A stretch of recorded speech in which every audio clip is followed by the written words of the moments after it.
9 at Radio Free America. This is Uncle Sam with music and the truth until dawn. Right now, I got a few words for some of our brothers and sisters in the occupied zone. The chair is against the wall. The chair is against the wall. John has a long mustache. John has a long mustache.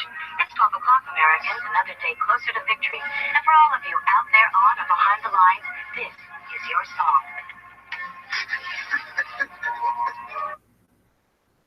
And welcome everybody to our Daily Gun Show, coming live every weeknight at midnight Eastern, and we talk about guns for about an hour, and we'll see how long it goes today. So I think it's just me and Gary. You're the only one out there, and you're also in here, and I'm the only one that's aware of that. So I guess we're just talking to each other. Well, thanks for inviting. Yeah, thanks for joining. So I guess we're having a conversation. So I was just telling you off air. I don't know how much I got left in me. I'm tired. So Georgia Chuck was out there. He was number one. His order should have gone out today, and first 5 went out today. Well, that's a good deal. Well, I should be able to go for a little while. I had a nap about an hour ago, so. Well, if a bunch of people come in here that got energy, then that'll be good. And there they are. Yep. Working on it. We're trying.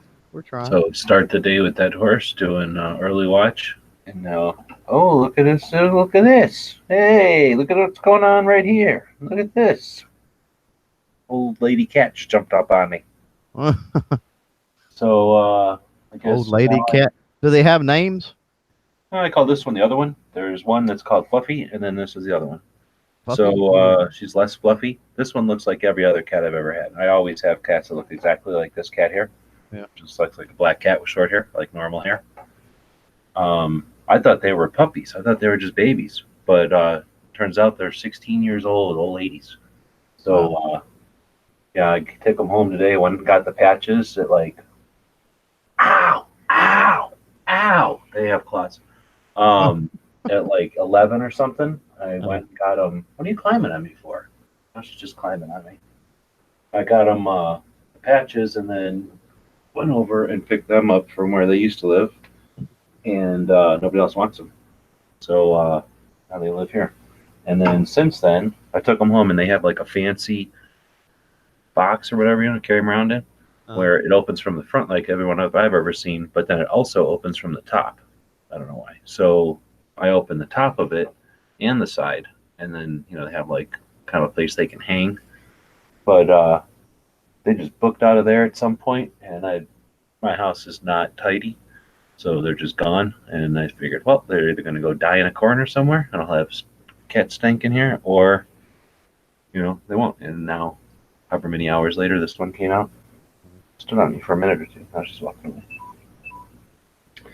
Anyway, so that's the adventure of a lady cat. They chased Mello out of here. I had opened up the door earlier because they were walking around. I took Mello and stuck her in the room, and they kind of took over the house. They were walking all around acting like they owned the place. So I opened the door, let Mello come in, and they chased her out of here. Wow. They're like, get out of here. And she left. Interesting. All right, well, so there's the adventures of a bunch of women animals in my house now. Right. All right, well, the other thing is I watched John Wick. Anybody else watch John Wick? No. Wicks? No. So it's sponsored by that website, WYSIWYG company. Yeah, Right. Yeah, it sucked. It was the worst movie. That horse said he's heard people say it sucked. Did Gizzard, I saw several posts from, I don't know, like from people I admire and like and kind of trust. And, they were like, man, this was definitely like the worst John Wick. Yeah, I thought it was. I don't like any of the John Wicks. I don't know why people like them so much.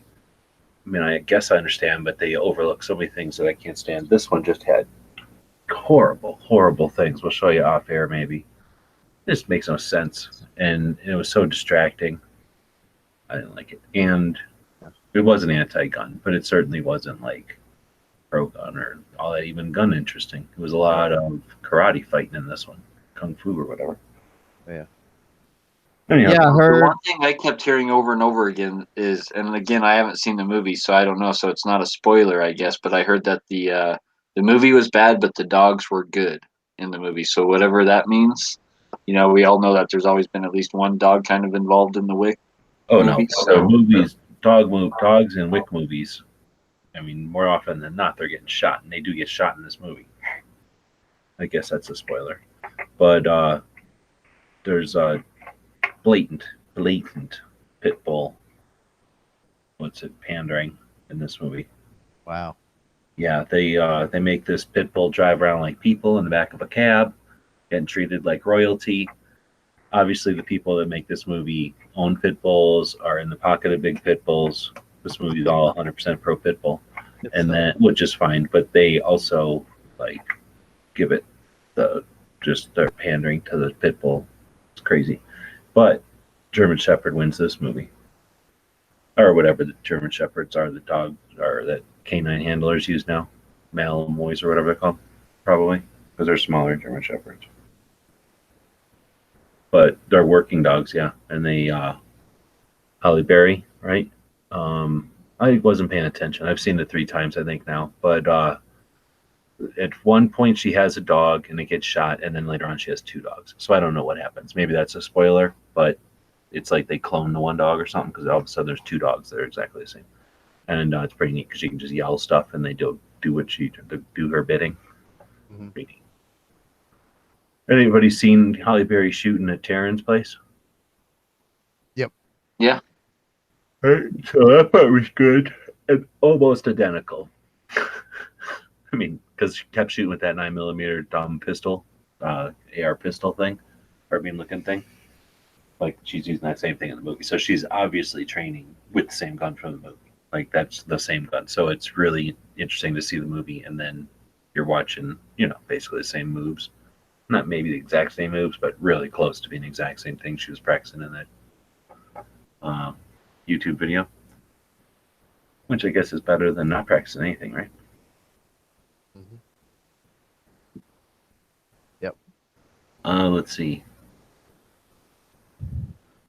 Yeah, I had heard similar, I guess, to what Dead Horse talking about, but I've never seen any of them. But what I've heard coming out of this one was that it was like all one action sequence after another, and so if you were into all of the action stuff, I mean, it was literally one into the other, but it really lacked any type of definition as far as the story or whatever. I don't know about that because there's story in it. I mean, I guess the plot or whatever maybe isn't so intricate or anything because it's just a. I think the whole 3 movies is like weeks, if that. It's Right. not very long, right? It basically the first 2 movies are like the day and the next, or the night and the next day, like they're right next to each other, and they go in a complete series, like literally. This one is, I think somebody mentions like it's been a rough couple of weeks, so we assume that this is like a little while later, but still consequent. He's in this movie, the 3rd movie. He's dealing with the consequences of what he did in the first movie, which is kind of neat. I don't have any problem with that. Because it's neat to see movies stick together, right? And have to stand alone, but then also have more to them. So if there's a reason to care about the character and then watch the movies and everything. Mhm. I just can't stand this story. Like, you guys have not seen it at all? No, I have not seen any of them. Dead Horse, you haven't seen any of them? No, I saw the first 2. I just haven't seen the newest one. Okay, and Gizzard, where you at? No, I have not. None of them? Nope. Okay. So the first one, everybody knows. It's got a pretty simple story. It's a guy who's, I guess his wife died or something, right? Or got killed. And then his revenge. So then it's gunplay and everything. I can't remember the details because I really don't like it that much. But it's something like he's an assassin or a hitman or something like that. And he was good or well known or something. And then his wife got killed or died or something, and then he quit being an assassin or hitman. And I guess normally you don't normally get to just do that, but because he was so good, people respected him and let him. And I think that's right, Dead Horse? It's about similar to what's going on. For the first one? Yeah. Yeah, his wife died of cancer, and his wife left him a dog. And she died. She died of natural guys killed the causes. dog. And then so I misunderstood. Then the whole revenge was all over a dog. Like Yeah, the so whole his thing. wife And the dies second one, of really, like I Yeah. didn't want to talk about the dog part because it's gross, but there's this little puppy that his wife gives him.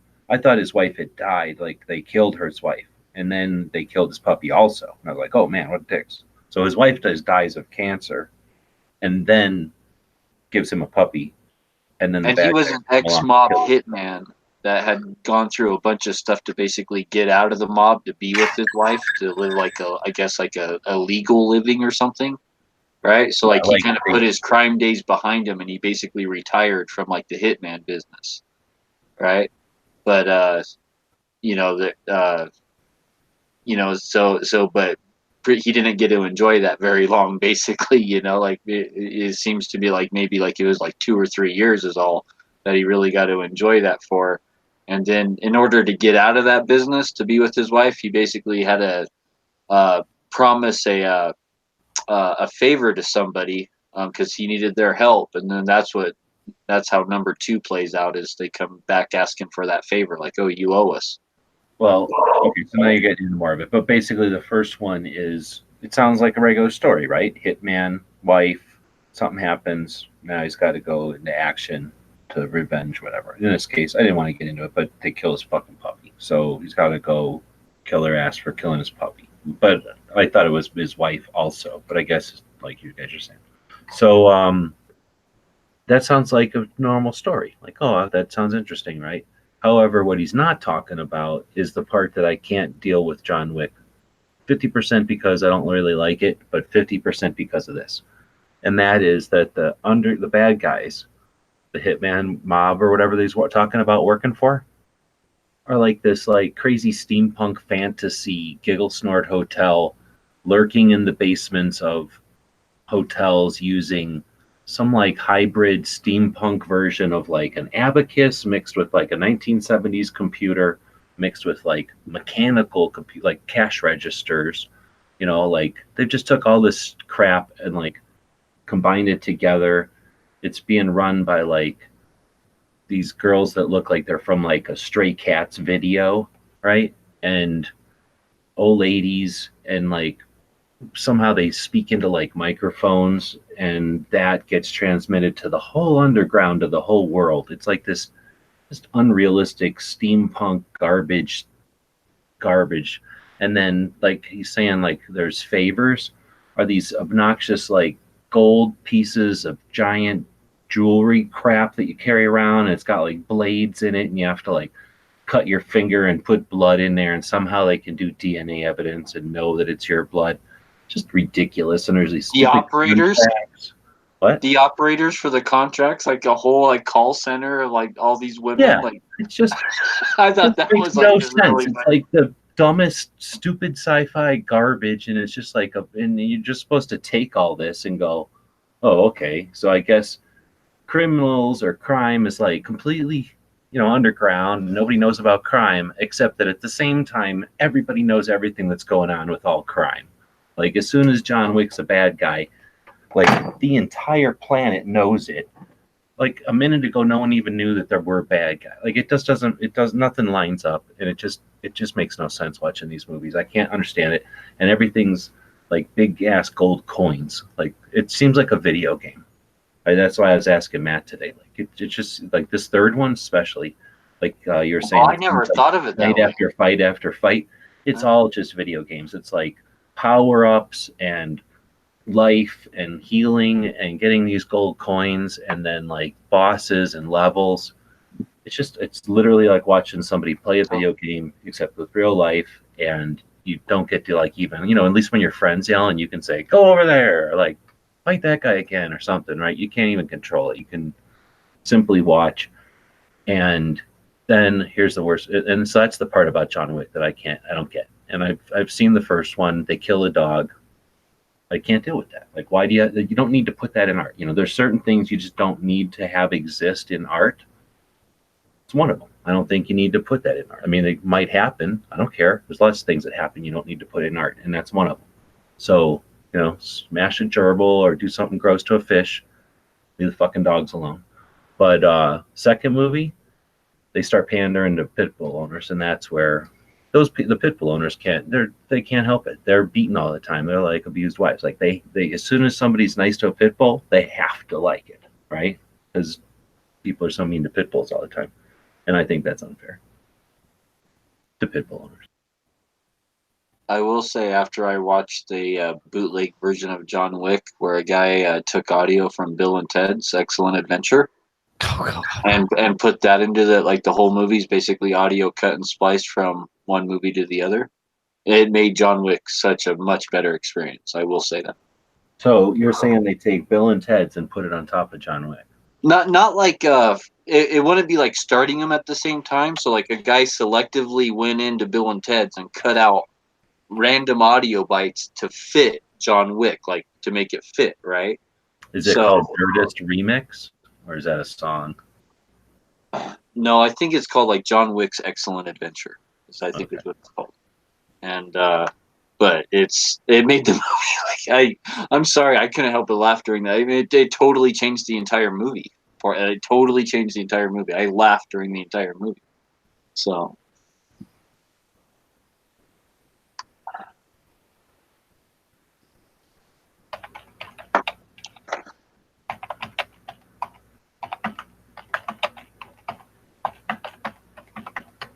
But I really didn't mind the first John Wick. The second one, I wasn't really into at all. But the first one, like, I didn't mind it. It was kind of like something new.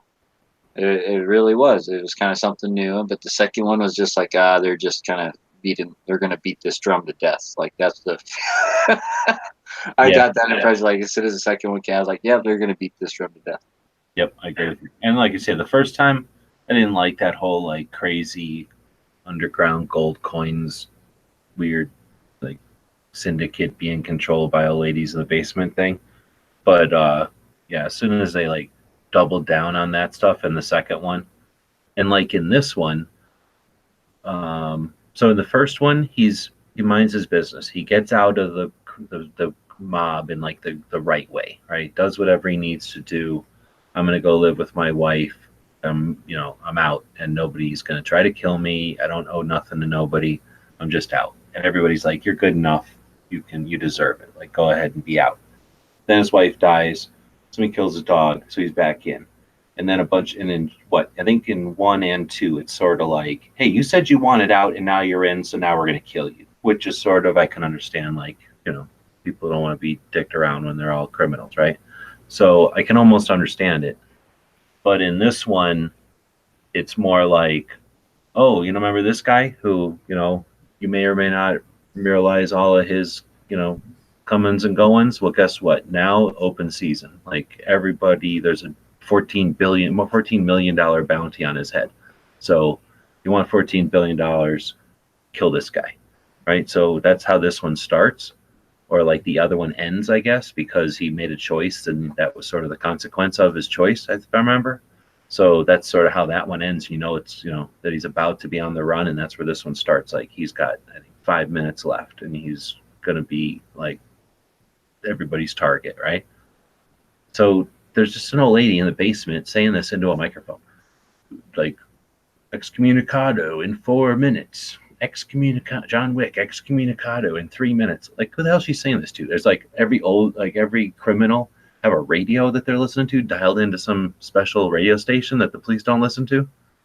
Like, I don't understand why she's just counting this down. And then like when she gets down to like 5, 4, 3, 2, like everybody in that like room where they keep score of the bad guys or whatever they're doing in the basement, like stops and looks at her like as if 3, 2, 1, like a whistle's gonna go off, and then everybody's gonna know where John Wick is or something. Like, of course they don't know where he is, so it made no sense at all that they were just making this countdown. So that kind of stuff just was utterly distracting, and I would have liked the movie, I don't know, a million times better if they would just stuck with the action part and not tried to create that weird steampunk criminal syndicate or something.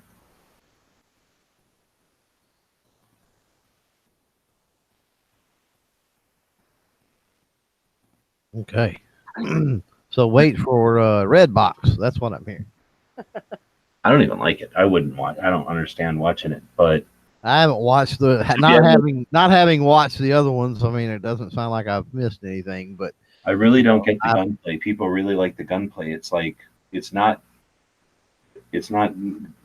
like if some people like Heat. How Heat was like, it was all right. And then Right. I can't think of the other one.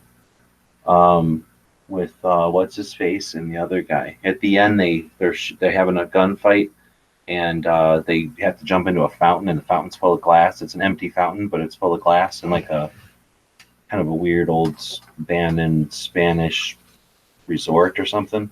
Mhm. Dang, I can't think of the name of that one. But anyway, there's a couple of movies that have like good gun handling, like accurate manipulations, and they like actually communicate with each other and pay attention to magazines being out of ammo and that kind of thing. Like Wick is not doing that. Like they're definitely just shooting and shooting and shooting, 30, 40, 50 rounds out of a mag and then changing mags. But they do change mags once in a while.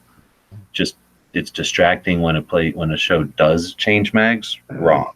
Like either do it and do it right at 10 or 20 mag or rounds or something like reasonable. But shooting for like 15 minutes and then changing a mag, it's just distracting to me. Right. I mean, if they're trying to be like, you're not watching every mag change and this was just one of many, okay. And there's ways to subtly get that point across, like a good war movie or whatever. They're not showing you every single mag change. You can kind of get the idea that these guys walked into this situation with dozens of mags or whatever, and they walk out with 2 or 3, they're done or whatever, they or none, they used them. But in this one, they'll just pick up a gun and head out the door and then be shooting for hours. Like no picking up any magazines. Not like they pick up a duffel bag or any kind of nod to trying to make it realistic in the slightest. Right. So it's right up between fantasy and realistic, and the realistic side is competition shooting, not any kind of like police or law enforcement or military or even like John Bourne or something or James Bond where it's kind of supposed to at least be like heightened reality. This is like fantasy competition sped up type of stuff. Huh. So unless you really like that particular style, it's almost like if you were trying to describe somebody like a martial art movie, this would be like a very stylized martial art movie, not like a typical Jackie Chan or something where you could just watch it and not get tied up in the art, the martial arts part of it. Right. All right, well, that's me ragging on John Wick. I was kind of looking forward to it because, they hype it up a lot. And I guess the biggest was that everybody, like this morning, I was asking Dead Horse if he's seen it, and he just said what he just said, that most people had said that they didn't like it. Well, and then I went to go into Matt's chat, and they were all loving it. It drives me nuts because I don't understand what they like about it. I was hoping that it would maybe bring another A-list actress or actor to be like pro-gun, or at least like to start speaking openly about it, right? Like, But I've been doing some research on Halle Berry, and like up until this movie, I can't find anything that was really like anti-gun or pro-gun from her coming out of her mouth either way. Like, so it seems like she's been really, really quiet. Until basically this movie. So maybe if that makes her more, two-way friendly and outspoken, like then that's a good thing that might at least come from it, because she's an A-list, followed by millions and adored by millions actress, right? heck yeah, and she's female, right? So not just regular, what do you call it, like actor, but yeah, somebody who actually might get. She's like 52, I think, and man, like I'm sorry, Yeah. she looks good. Yeah, no, I agree. And if that's the case, like you're saying, then that's definitely points for the movie. I mean, it's not a bad movie for damn sure, and it's just not my favorite movie. So if that's a result or a consequence of it, then yeah, then it makes it my favorite Wick movie for damn sure.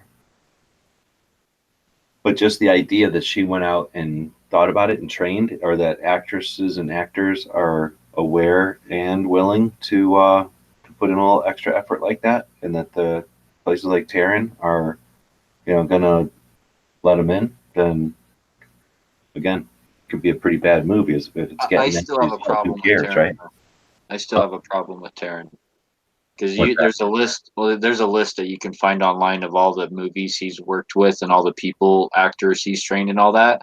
And some of the actors he's trained are totally outspoken anti-gun actors, and anti like everything gun, right? But he'll train them so they look good in their movie.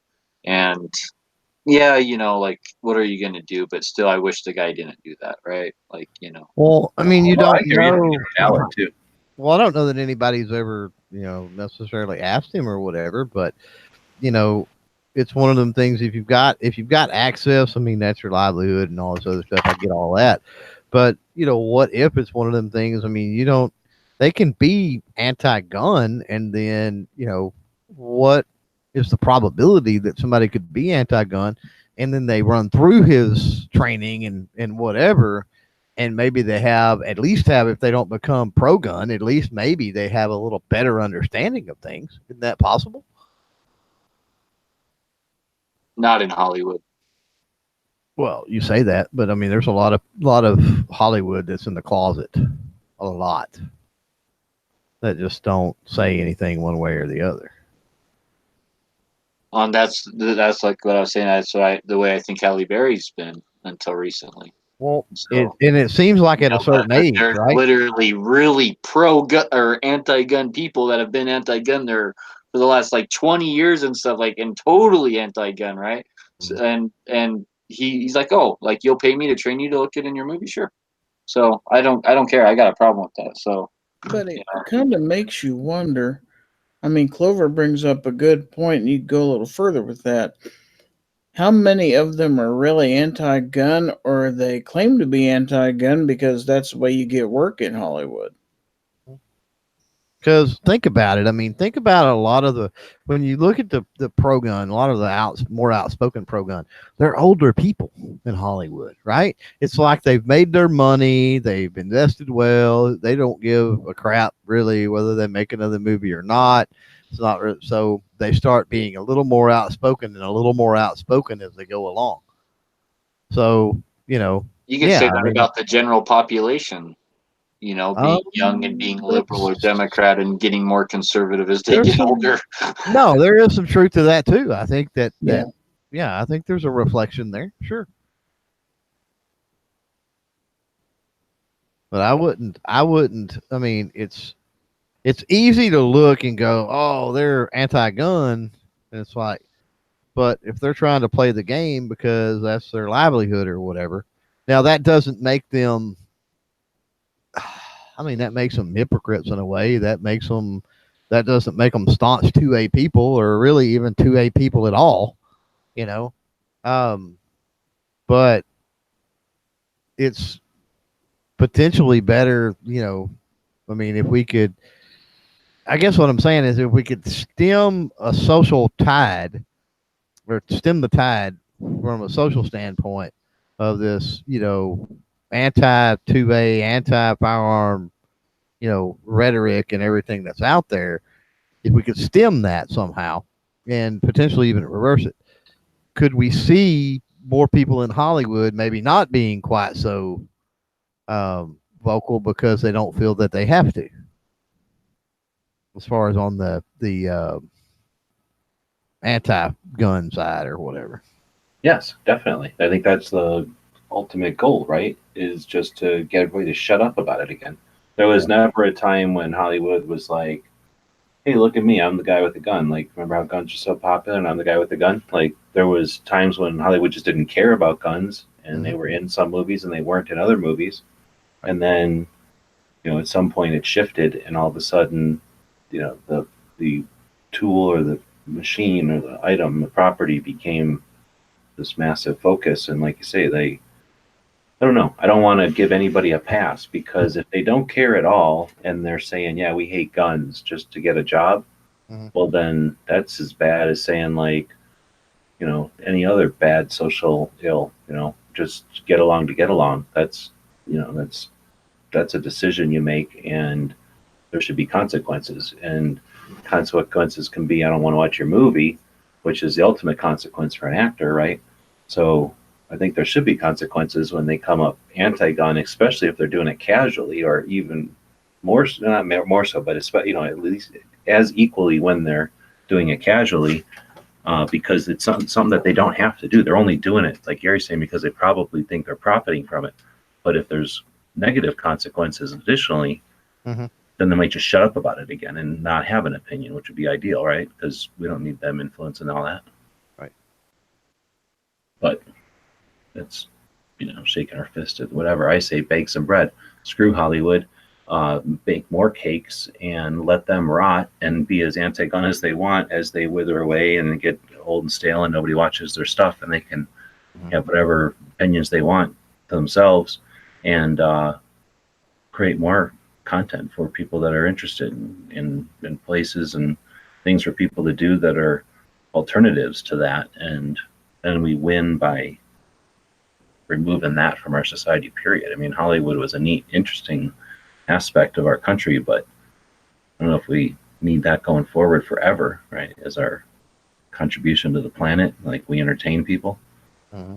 Let Bollywood do that, right? And let's let California take the lead in industry again, or agriculture, or culture in other ways besides stupid media. Right.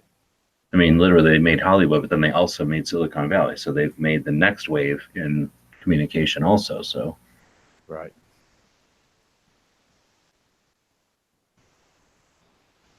I get it. All right. Well, that got from actors. Why don't we go from Hollywood down the hill a little bit to Malibu and hang out at the beach on Malibu where I was at the other day? Let me see if I can find some pictures. And actually, is that where you were? Yeah. Oh, you were pimping in Malibu then. Steady. Uptown. See if I can get a picture to give us a visual look at what we're talking about here.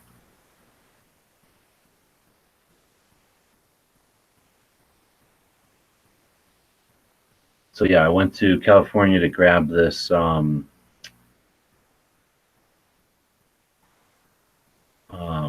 machine. I'm going to mute this, but you get the idea. So went out there on Friday and drove out and got there late. Did we do the Daily Gun Show from there?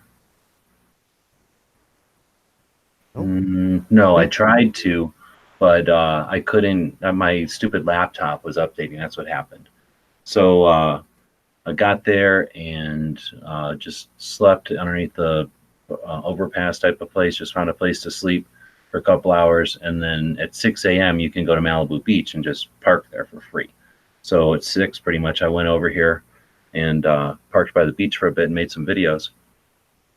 And as I was sitting there watching the beach or whatever, I'm watching the waves, right? So that's what we're watching here. I don't know if anybody's ever been to a beach or whatever, but I'm watching the waves here. And this was more waves than I've ever seen in Malibu. I've only been there a couple of times, and this was, more action on the waves than I've seen before. So I was watching them, and it was interesting. And I've probably watched waves before, but I've never paid attention to them like this. And I was bored. I was waiting for the appointment later in the day to go pick up those that machine, right?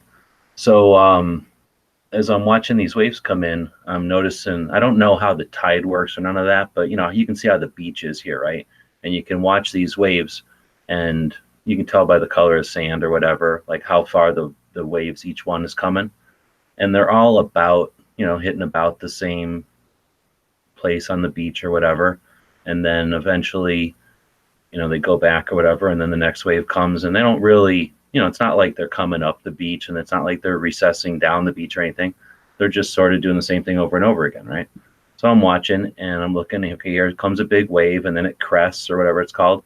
And then it kind of craps out, and then it foams up here, and then it levels out, right? And then it kind of gets foamy or whatever it's called.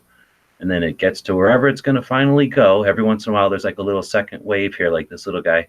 And then eventually it'll get pulled back in, and the next wave's coming, right?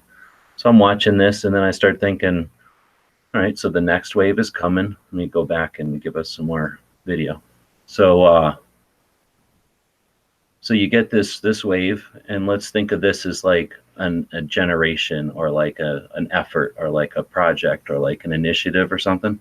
So you get a project that comes along, and it has some kind of momentum, and it has some sort of, whatever effort, and it does its thing. And then eventually it gets to a point where, whatever, the founding people are gone, or if it's like the NRA or something, like, it creates, it exists, it gets to some point where it jumps the shark, or it gets to like its biggest peak power, and then, from that point on, it's coming down. If it's a generation of, like of people, like age, like generations or whatever, there's like so many people in the generation, at some point, everybody gets to become of age. That generation does a bunch of things or whatever, like, get to some point, like it'll get to, some achievements, and then eventually all those people are gone, and then the next generation's coming, or like the next project's coming, or like the next initiative happens. And as I'm watching that, I'm thinking, it's kind of the same. Like, at some point you hope that you're going to do something more than people have done before, but, we're always kind of not repeating the same thing over and over again, but we're all, dealing with cycles and repetitions and stuff. So then I started watching it more and thinking about that. And, if you think of this new wave coming, right, it's coming, it crests or whatever. And then, as I was kind of saying, I don't know what these stages of a wave are, but it kind of foams up and flattens out. And it's, again, thinking of like a campaign or a project or initiative or an organization or even a generation. They do a bunch of stuff, and then at some point, as there's fewer and fewer of them, less and less resources, it's going to get smoother. Oh, what happened there? It's going to get smoother and be less and less effective. And then eventually it's going to, in 2020 hindsight, you can say it got to that line. Like, that's as much as it did.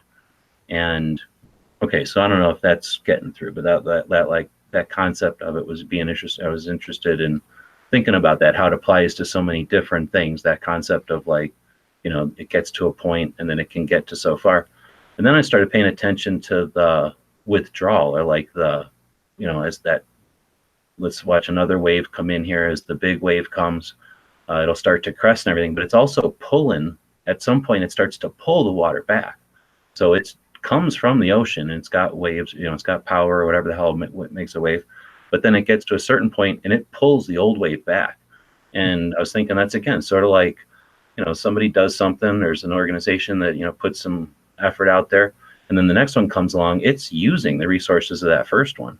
So it's, again, the generations come along, and at some point you're learning from your old generations, and you're using all their resources, and then boom, the next one comes along. So anyway, I just thought about that. I don't know if it applies to anything or if it's, whatever, but it's just kind of interesting. And then, we can either continue to let that cycle happen, or we can, do our best to leave everybody in the best situation as possible, so that they can move that line forward, right? So that, if we're the Pro 2A is the water and sand is the antis, that we can do our best to not just repeat a cycle, but somehow stand on the shoulders and move the line forward, like it happens in a flood or a wake or high tide or something. Oh, am I not screen sharing anymore? You haven't been screen sharing for a while. Oh, it cut off. Okay, but you got the idea. I was looking at those damn waves the whole time. Anyway, so that's my my wave theory of 2A that I came up with. Nice. Well, we got waves, we got bridges. How many more ways can we attack this? Huh? Yeah, I don't know. I don't even know if it even applies. I was just, like, say, couldn't help but sitting there. It was kind of by myself. It was kind of neat. You can get there at 6 and you can stay there till 10 p.m. I couldn't stay there that long, but even in the time I was there, only like 2 or 3 people showed up. Mm-hmm. Right. I mean, I guess it was well, no, it was a Saturday. I would have thought more people would show up on a Saturday.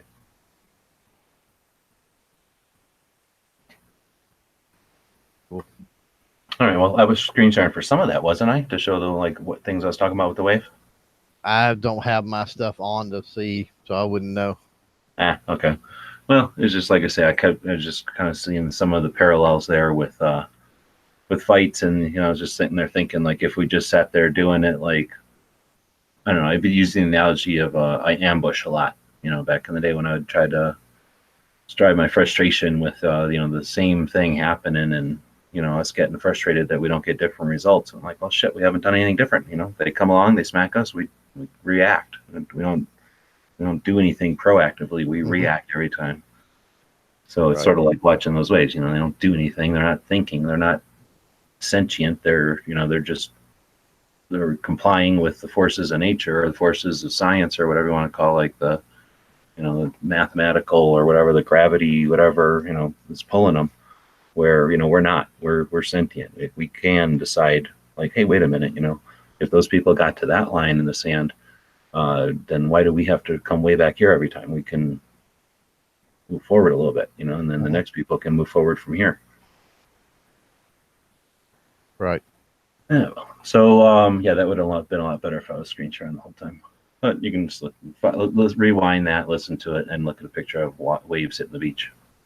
They weren't even that big. I got my shoes all wet, but they weren't like, nobody was surfing on them or anything.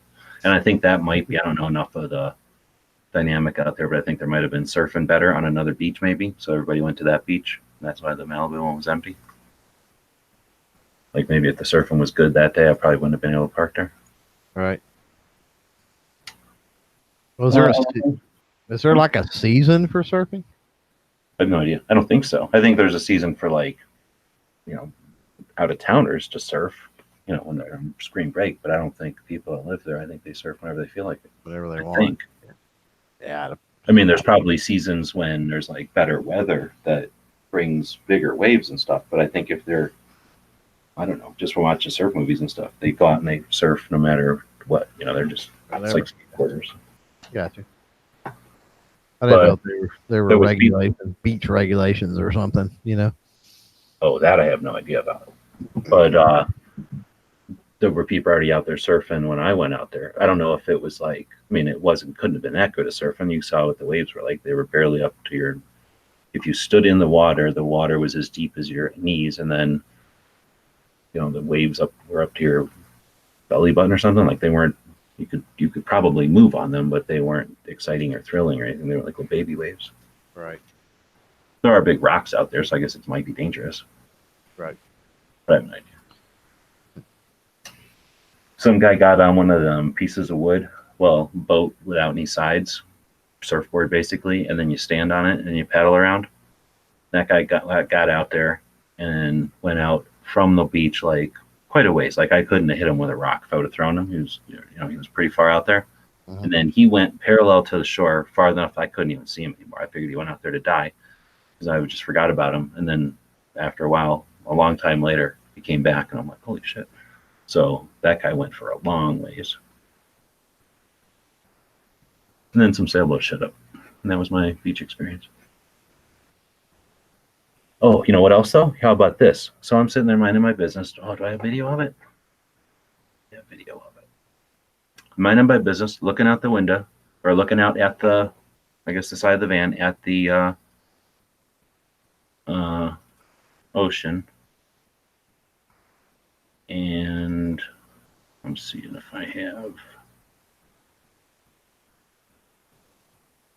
what would I have called them?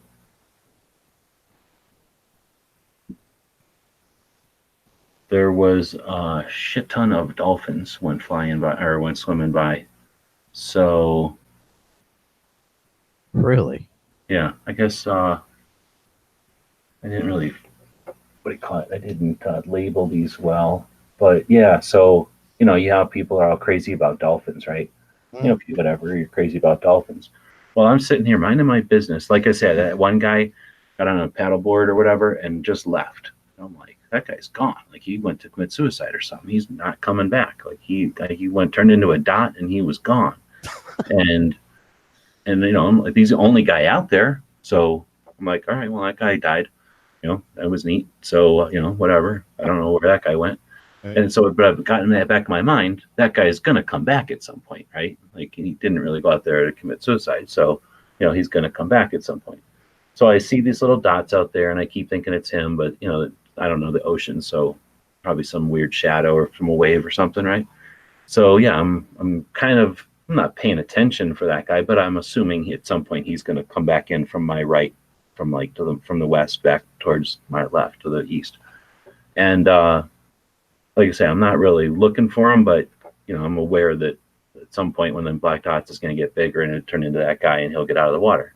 So instead of seeing him, I see what I think is him at first, and then it turns out it's a whole bunch of them, whatever you call dolphin fin sticking out of the water. And so I'm talking, let's see, let's get some pictures. Maybe I got them in the pictures. I'm not finding them under videos as I'm trying to talk and type here. But maybe we've got them. I might have them in pictures here. So I'm going to try to find a couple of pictures to show. I'll screen share again. So this is where I'm at on the beach. You can't see these from your phone? I could. Yeah, I can see it. Okay. I saw it. So I'm like, I could wing a rock from the van and hit the ocean probably. Definitely the beach, right? There's a person, so that gives you an idea how far the beach is away. And then I pretty much got the place to myself. Like, there's gaps like this between each car. So we pretty much all have the ocean to ourselves. So is this going to be them? Yeah, see that little thing? Yeah. At first I think that's that dude coming back, but no, that turns out to be, here, look at all these. Holy moly. Like these are bad pictures because, they don't do like just but want them to. So they keep going up and down, but you see, I don't know if you can tell from the picture here, like see how close they are to the beach? Like they're right there. Like it's almost as far away from the beach, water, whatever the hell this is called, from like how far my van is. Like I can see them out there. And they're just like going down and eating the shit out of fish. Like whatever the hell little fish are down there, they're getting the hell ate out of them.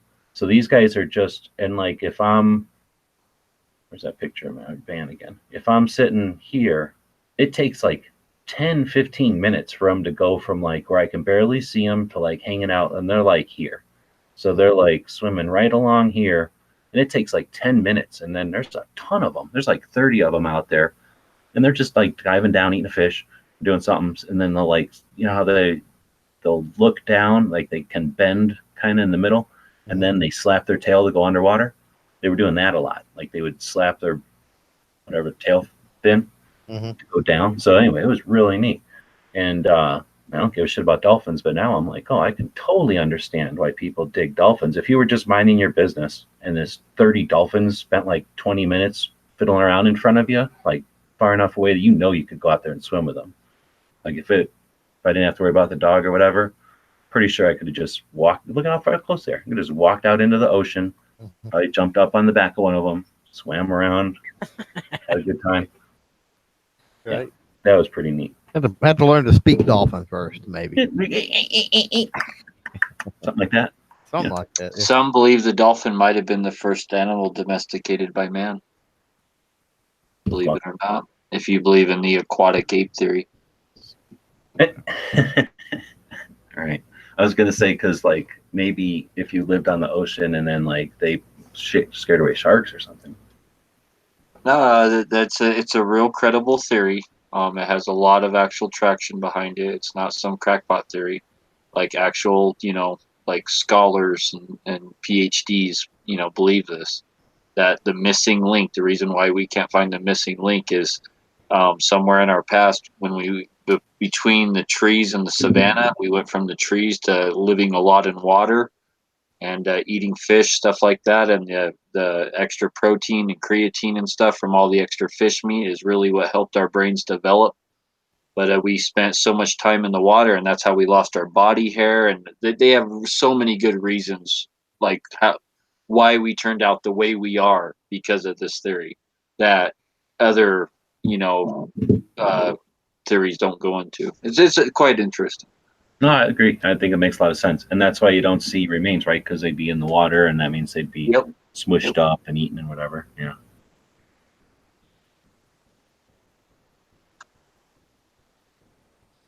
That's the kind of stuff I nerd out over. But yeah, dolphins.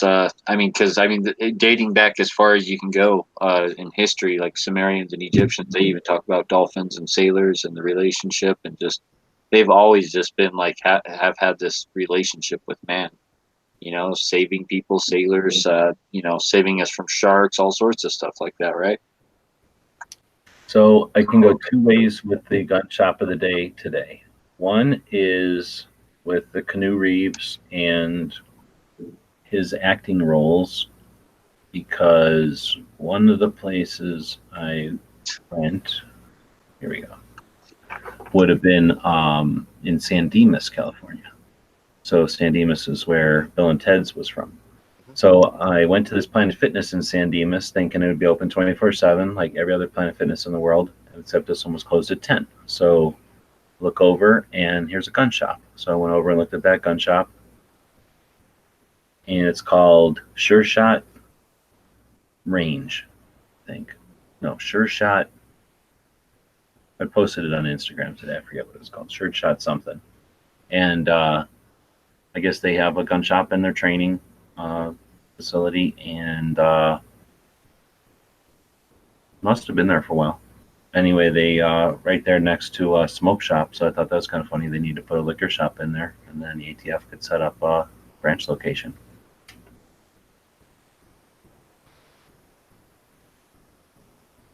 Like if there was an alcohol, like if there was a liquor store right here, it would be alcohol, tobacco, firearms. Anyway, so that was kind of neat. But yeah, that's what got me going to drive around LA, because I was just about out of steam and got there, and then the gym was closed, so I couldn't even go into the gym. So I had to keep moving. So I drank some coffee and got an extra wind and drove around a little bit, and got up, went to Malibu, got the machine, came back to Tucson. So 16 hours and 2 days, and a little bit of a breather in between. I filmed some videos when I was there, and well, that's about it. I got that one, picture of a gun shop closed, and then visited a shop in Yuma on the way out. But most of my driving was in the middle of nowhere, California, where there just weren't any gun shops. I looked, there just aren't any gun shops out in the middle of it like this. I came up from Yuma to through the Salton Sea, big saltwater lake, ocean, whatever you want to call it, in the middle of California, Southern California, and super agricultural area there. Lots and lots and lots of agriculture of, I'm trying to remember now what it actually was. I saw chucks of onions, so there must be onions out there, but I get the impression there's lots of different stuff being grown out there, and it's nothing but no gun shops. Anyway, then came up to LA, kind of behind Palm Springs there, and into LA, and that was kind of neat. Palm Springs, right? You think, well, when I think of Palm Springs, I for some reason think of like fancy hotels or something for some reason. Like, isn't that supposed to be like a fancy place?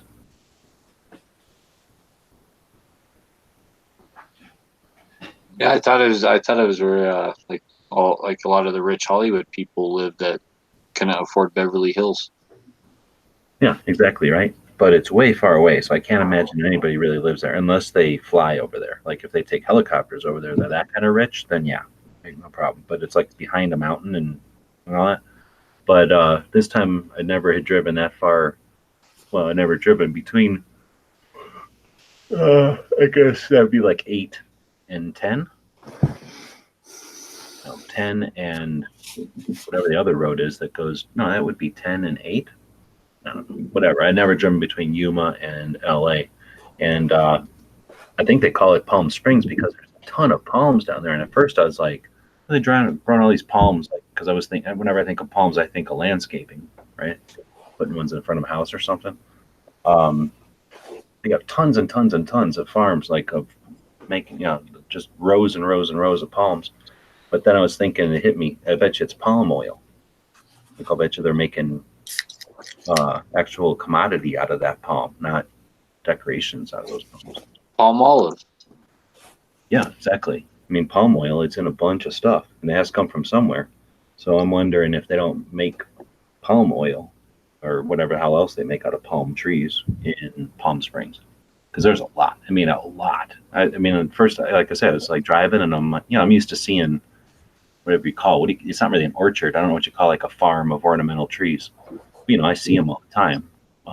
I've seen things like that with cactuses and stuff, like where somebody's got,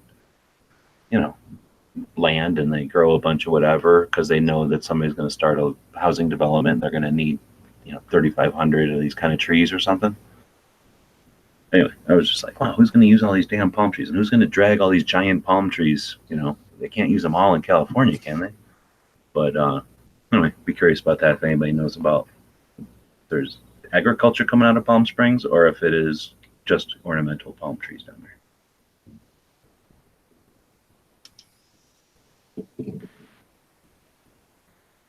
All right, well, that's the whole trip. And then I'm back and now I've got to put the machine together, and I think we started the whole thing with the new cats, and that brings us to the patches. So that's back to the other show, which we went live for earlier. I got Argo J on tomorrow. That'll be at 5 Eastern. You guys got anything coming up? You got no early watch tomorrow, Tuesday to take off? You go to the range? Yep, Tuesdays I take off, so early watch will be Wednesday at 9 a.m. Eastern.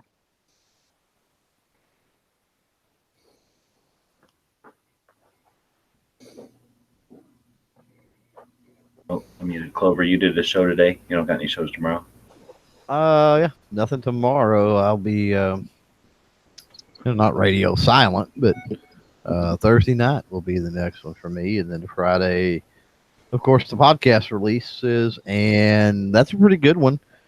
For those on Patreon, they've probably already listened to it, hopefully, because that's one of the perks is you get it early. But yeah, we talked with the director of gunsmithing from Montgomery Community College, so it was a very interesting conversation. If you're into the whole gunsmithing, wondering what all is required and the time it takes and what kind of equipment you have access to and what the syllabus is, I guess, or the curriculum. It was interesting. How long, what do you call it, like curriculum or what, that's not the word. How long is the... It's an associate. It's a 2-year. Oh, shit, 2 full years? Oh, yeah. Oh, Wow. I figured you're going to say like 2 semesters. No, it's a very involved program. Now, you don't have to go that long if you don't want to, but to get the entire program. And they have, he said they have smaller, almost like armorer style courses and, like night courses and weekend and different things for that. But we talked about the whole thing. If you were going to go and get the whole thing done, it's a 2-year. Right on. Which you basically come out of it with multiple guns, when you go in. That was kind of cool. Well, yeah, most of them are like that. Well, I guess it depends on the school, but Right. like we got Prescott here. There's a school up in Prescott, so every once in a while somebody be going up there. They come by the shop because they're told to bring, I forgot, it's something like 8 guns. It's pretty much everything, like a shotgun, a semi, right, a bolt. And they just need to go get broken ones, just bring something up there that they can fiddle with. Yep. So I guess if you count them, they're coming out with, they're going in with 8 broke guns. They're going to come out with 8 guns that they made. Well, plus all the ones they build, because he was talking about, Well, that's the thing. Yeah. I don't want to give it all away, but, they actually build multiple guns through the course, which is cool. Right, from nothing or from parts or whatever. Oh, yeah, they even build the tools, to build them and weird things like that. That's pretty cool. It's like, well, you need certain wrenches and this, that, and the other. And so that's what they teach you first, basically.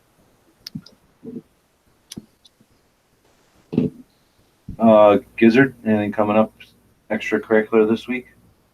Not until Friday when we do foul territory again.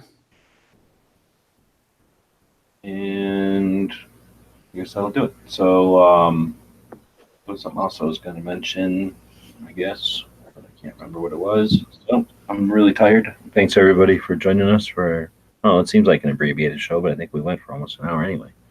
And thanks, Clover and Dead Horse and Gizzard for joining up.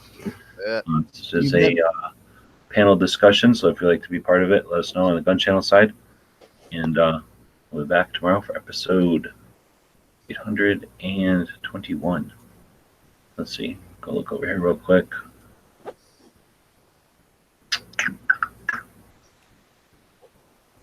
Link over here. We're going to find something interesting, or it's not going to be interesting, and everyone will have been disappointed that we wasted time waiting to find out that Tomorrow is the date of the 1977 NRA Cincinnati Revolt, so it's actually a really cool day. Dang it, I wish I would have had Jeff on tomorrow. I might. No, I can't reschedule Argo. I've rescheduled him like 7 times. Finally got him for tomorrow. I can't do 2 tomorrow. Fuck. Anyway, so didn't schedule that very well. But tomorrow's the anniversary of the NRA Cincinnati Revolt. So in 1977, Jeff's dad got a bunch of people together via telephone calls and word of mouth and a crude newsletter. Had to be crude in 1977, right? I mean, how elaborate could it possibly be? There was only so much tech in 77, and organized the membership of the NRA to show up in Cincinnati at their annual meeting, which in 77 would have still been like 100-something annual meeting, right? Like it was certainly not the first annual meeting or anything, and got the membership to put on a hunter orange, blaze orange hunter's cap at I think it was noon or something. So that motivated the membership to realize that something was going on, and all those people who stand around being oblivious and apathetic and determined to do nothing and tell you to do nothing also because that's the way to go, got up off their butts because of that effort and changed the NRA. The NRA did not hightail it to Colorado like they had planned. Instead, stayed in Washington, D.C. and created an ILA. And for better or worse, is still a player in the game. And that anniversary is tomorrow, 1977. So what are we looking? 77 to 2017 would have been 40 years. So 42 years ago. 42 is a pretty decent anniversary to have. You want to change the world? Do like Neil Knox? Do it.